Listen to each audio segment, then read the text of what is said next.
welcome back. This is part 2 of Beauty and the Beast. If you haven't heard the first part, it's up on my channel. I advise you to check it out first. The story might be a little confusing otherwise.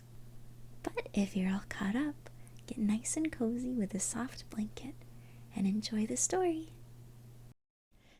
The good man drank his chocolate and then went to look for his horse, but passing through an arbor of roses he remembered Beauty's request to him, and gathered a branch on which were several. Immediately heard a great noise, and saw such a frightful beast coming towards him that he was ready to faint away. "You are very ungrateful," said the beast to him in a terrible voice. "I have saved your life by receiving you into my castle, and in return you steal my roses, which I value beyond anything in the universe, but you shall die for it. I give you but a quarter of an hour to prepare yourself, to say your prayers." The merchant fell on his knees and lifted up both of his hands. "My lord," said he, "I beseech you to forgive me. Indeed, I had no intention to offend in gathering a rose for one of my daughters, who desired me to bring her one." "My name is not my lord," replied the monster, "but beast. I don't love compliments, not I.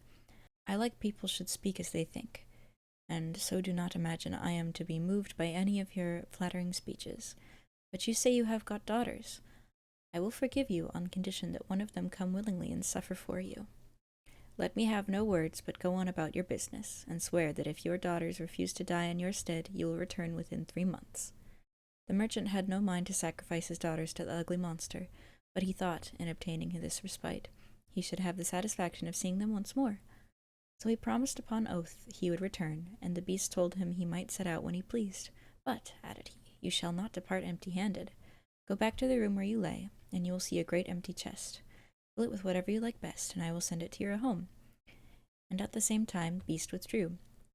"Well," said the good man to himself, "if I must die, I shall have the comfort, at least, of leaving something to my poor children."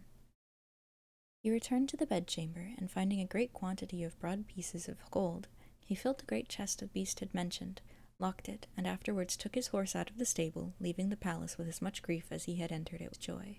The horse, of his own accord, took one of the roads of the forest, and in a few hours the good man was at home.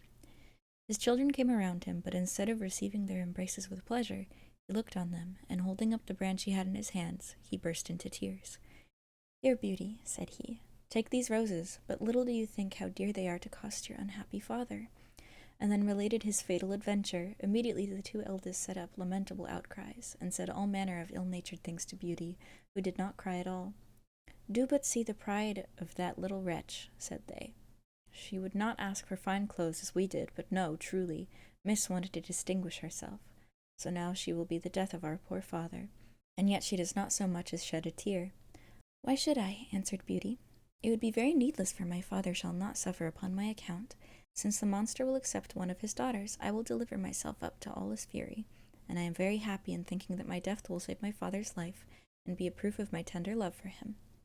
"No, sister," said her 3 brothers, "that shall not be. We will go and find the monster, and either kill him or perish in the attempt." "Do not imagine any such thing, my sons," said the merchant. "Beast's power is so great that I have no hopes of your overcoming him. I am charmed with Beauty's kind and generous offer, but I cannot yield to it. I am old, and have not long to live, so can only lose a few years, which I regret for your sakes alone, my dear children." "Indeed, father," said Beauty, "you shall not go to the palace without me. You cannot hinder me from following you."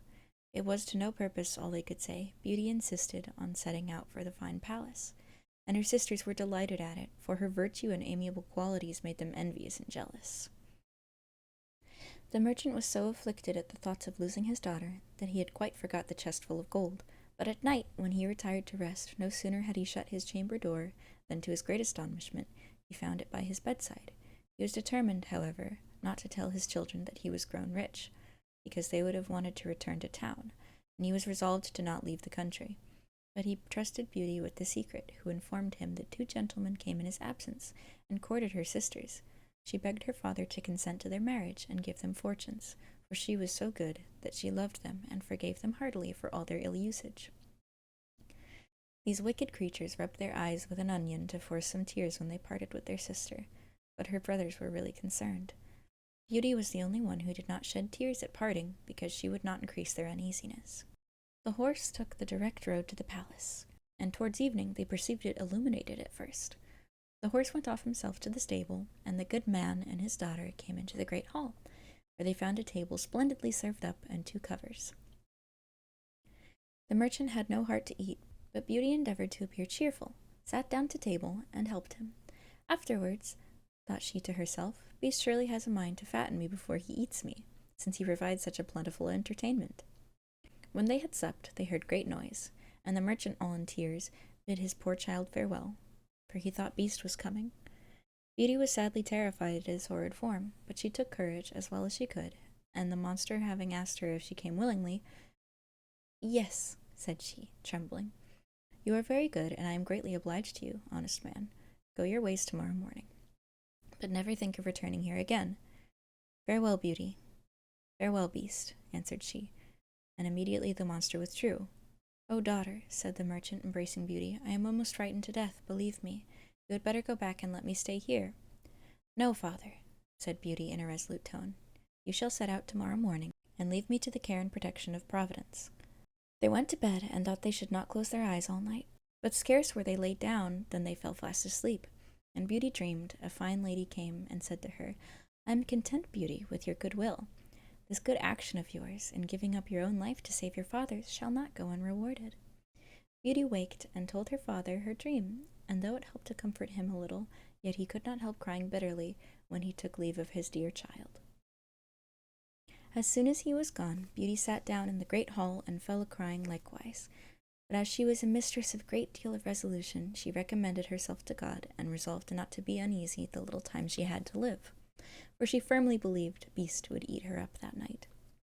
However, she thought she might as well walk about till then, and view this fine castle, which she could not help admiring. It was a delightful, pleasant place, and she was extremely surprised at seeing the door, over which was wrote, "Beauty's apartment."